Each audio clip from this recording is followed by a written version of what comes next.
And I think, too, just kind of relating this back to this current day Gamecocks football team. And again, we're talking about Beamer and his connection to USC and culture. And I thought one of the things he said in his introductory presser that really stuck out to me was when they asked him, what type of guys are you going to go recruit? He said, guys that want to be Gamecocks, that are as grateful to be a Gamecock as I am. And I think about a guy like Luke Doty, who, from all accounts, everything I've heard, he loves being a Gamecock. And I thought of, honestly, my mind went to this when they inserted him in that Missouri game late in the season. And, I was close enough to the field.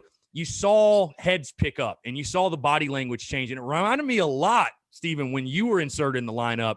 And everybody I've ever talked to that was a former teammate of you talked about just the energy you brought, how everybody rallied around you. Just no disrespect to the other guys on the roster, but it was just different. And I thought that was something that's really neat. I want to ask you about your former teammate, Connor Shaw, as well, because obviously I think he's going to get a shot to coach quarterbacks, especially with Shane Beamer being there, and which I think we all love and is awesome. But he talked about, when he spoke to the media, the best cultures, again, speaking back to the culture, the best cultures are player-led. Right. He spoke to that when he was there, and obviously when you were there. Just speak to that in general, because, again, I know that was something that was evolving when you got to South Carolina, and then you saw it come to fruition in 2010, and then 2011, what South Carolina did and beyond after you're gone. I mean, it speaks volumes to what he was talking about. No, he was 100% accurate on that. 100% accurate. And then that's a testament to Coach Spurrier. As much as we butted heads, and, I got voted captain, 4 years in a row, but he would never officially announce it because me and him butted heads so much because I didn't wear a fucking collared shirt. I didn't shave my face and cut my hair.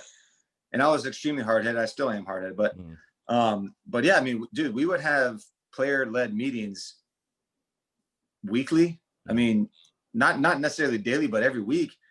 And we're sitting there talking about, like, all right, what are we going to do? These coaches, they're going to tell us where to go, how to do it, and with it. But what are we going to do as players? How are we going to win the SEC? How are we going to win the SEC East? How are we going to win the SEC? How are we going to beat Clemson? How are we going to beat Georgia?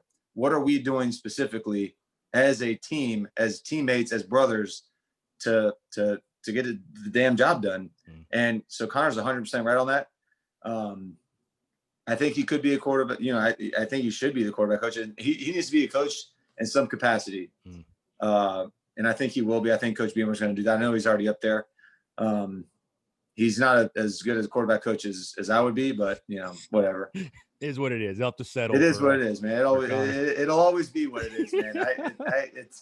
I am perfectly content where I'm at right now. So. No, I was going to say, too, I know you probably got a little irritated this year when you talk about Spurrier. And I mean, the pictures are all over Google of you when you shaved and you cut the hair, and it was a rough look for a little bit. It was kind of a rough look. A little bit. I mean, dude, and you see a guy like Colin Hill this year. They just let him grow the hair. He's got the full beard. I mean, that would have never have happened with Coach Spurrier. This damn guy made me shave my beard when we're getting ready to play Georgia in Athens. As I'm a freaking senior, just killing the mojo. Dude, I'm 22 years old, 23 years old, and this guy's telling me with our team psychiatrist, he's like, why won't this guy shave his face? I'm like, Coach, we literally kick off in like 2 hours, 3 hours. Like, what are we talking about?